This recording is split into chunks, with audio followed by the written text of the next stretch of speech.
The government has in the recent years stepped up calls for regular exercise among the population and rising rates of lifestyle diseases and need for green environment. As more people embrace the practice, a car-free day was introduced to allow city dwellers to use designated routes for mass sports. Car-Free Day came up about a year and a half ago, and it started from the need of the city to promote better lifestyles, but also emphasize the inclusivity of everybody in the city. The thinking before was that well, roads are for cars and the people who drive the cars, but it is very important that those who don't own cars, actually who are the majority, get a time to also use those roads, but also to build the health and well-being of the city residents, because now we have a very big issue of non-communicable diseases in urban centers, and because of improved lifestyles and more people driving cars, and very few tend to exercise. So one was provide a venue for people to get out, do sports. Number three, also reduce car emissions, because that is also a very big issue. It was at first something that was something of a discomfort to the road users, but with time they got to understand, and of course, as a city, we provide alternative routes where motorists can pass, and even the time that was chosen for the car-free day, it's a time when there are no a lot of traffic on the road, and well, it's the best time to use roads for sports.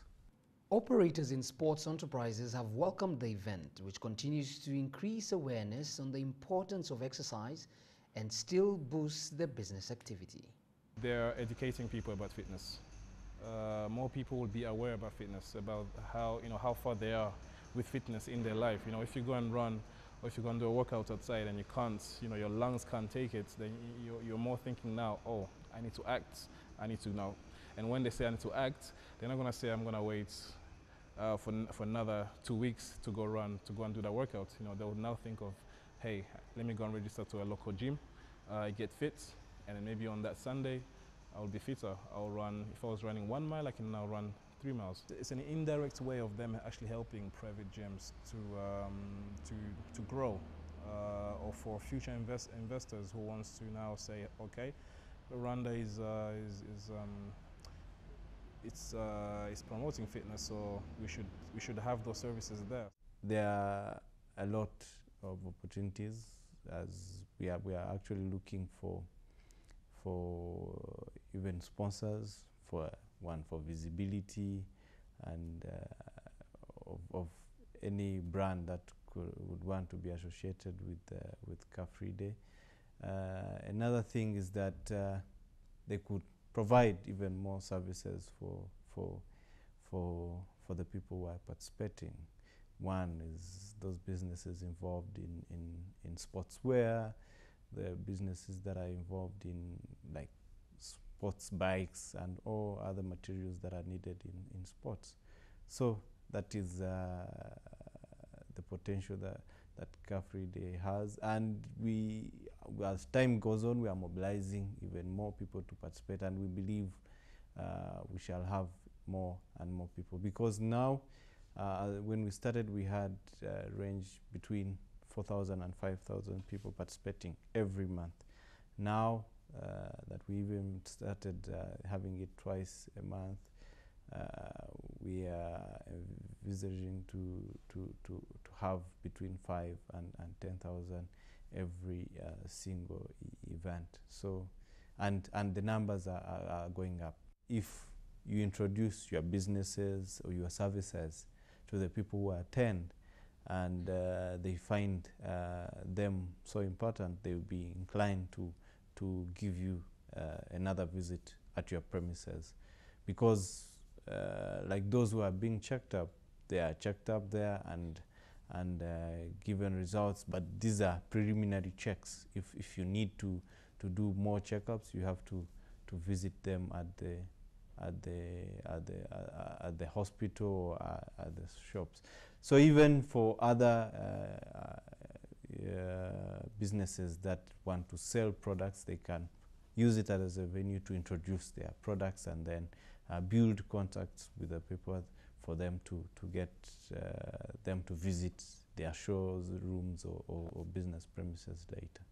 After walking, jogging and biking, participants in the Car-Free Day converge at a selected site where they get checked free of charge in the government's effort to curb non-communicable diseases that city residents are particularly prone to. It's an opportunity for people to get out of their homes, not use a car as the name states, and exercise. You know, walk into town, walk back if you can, you know, be able to. And yeah, just make your body active. We get into the office every day, let's say by 9 o'clock, and we all leave by 5 o'clock. Of those hours, we've all been sitting down, and there's very little exercise that we are putting into our lives, our lifestyles, or I should say. So Car-Free Day is something that I think is a plus. I'm personally from Kenya, and unfortunately, or should I say, we are yet to have a Car-Free Day. But yeah, I think it's something that we should all embrace. Sure. You want a healthy society, yeah? If you have people who come to work and they're sick because they're not getting some fitness into their bodies, that's going to interrupt business for the long term, yeah? Car-Free Day is just that one day, it's on a Sunday, and I mean, what's the sacrifice there? I think it's very easy. I mean, you only have one life to live, and why not have a healthy body that's going to sustain you through 90 plus years? It's really a good program. There are people, they spend all the time working. They don't find time just to practice or to train themselves. So the Car-Free Day is pretty a good thing because it will help them just to have that one day in a month and then get out, get on the bike, jog, meet people in sport areas, different sport areas. So it's pretty a good thing. I really liked it, and the first time I participated, I really enjoyed it.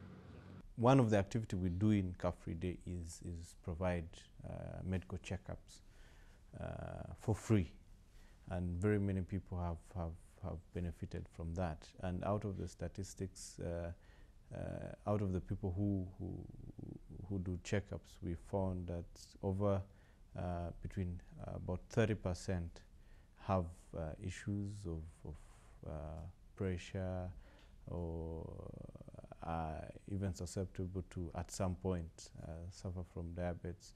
So if they don't do sports, so that shows that we have an issue, and the solution is that we have to encourage more and more people to join sports, do physical exercises, at some point leave their cars to go out and do sports.